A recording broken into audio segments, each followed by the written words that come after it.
Hello hi viewers, எப்படி இருக்கீங்க? சௌக்கியமா? உங்களை இந்த 4ஆம் மாதத்தில் சந்திப்பதில் பெரும் மகிழ்ச்சி அடைகிறேன்.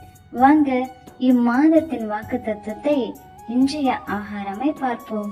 நம்முடைய கால்களை சமாதானத்தின் வழியிலே நடத்தவும் அவ்விரக்கத்தினாலே உன்னதத்திலிருந்து தோன்றிய அருணோதயம் நம்மை சந்தித்திருக்கிறது. லூக்கா 1ஆம் அதிகாரம் 79ஆம் வசனம். ஆம் அன்பானவர்களே, நம் வாழ்க்கையில் அவ்வப்போது சமாதானத்தை இழந்து போகிறோம். காரணம், நம் நிம்மதியை சீர்குலைக்கும்படியாய் எவராவது வருவதுண்டு. இந்த உலகிலே எந்த மூலையில் போய் ஒளிந்து கொண்டாலும் அங்கேயும் நம் சமாதானம் நிலை நிற்பதில்லை. ஆனால் நம் கால்கள் போகும் போக்குபடியா இருக்கிறது. அதை மாற்றவே கிறிஸ்து இயேசு உன்னதத்திலிருந்து இந்த மண்ணுலகிற்கு வந்தார். அவரை எவரெல்லாம் ஏற்றுக்கொள்கிறார்களோ அவர்களுக்கு நிலையான சமாதானம் உண்டு. இது பொய்யில்லைங்க, உண்மைதான். ஏன் தெரியுமா?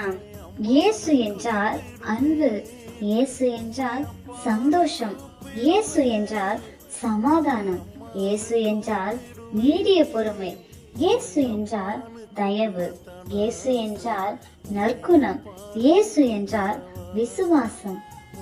இப்படிப்பட்ட இயேசுவை நம்புவீர்கள் என்றால், ஏற்றுக்கொள்வீர்கள் என்றால் சமாதானம் நிச்சயம் உண்டு. உங்கள் கால்கள் சமாதானத்தின் வழியிலே தான் நடக்கும்.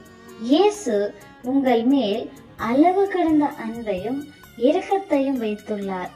ஆகவே இம்மாதம் உங்களுடனே பயணிக்க போகிறார். உங்கள் இல்லத்திலே தங்கி இருக்க போகிறார்.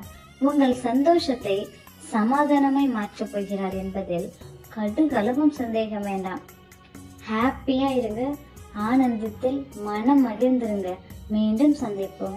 பாய். லைக் பண்ணுங்க, ஷேர் பண்ணுங்க, கமெண்ட் பண்ணுங்க. மறக்காம சப்ஸ்கிரைப் பண்ணுங்க. இது நம்ம பவர் டவர் மீடியா.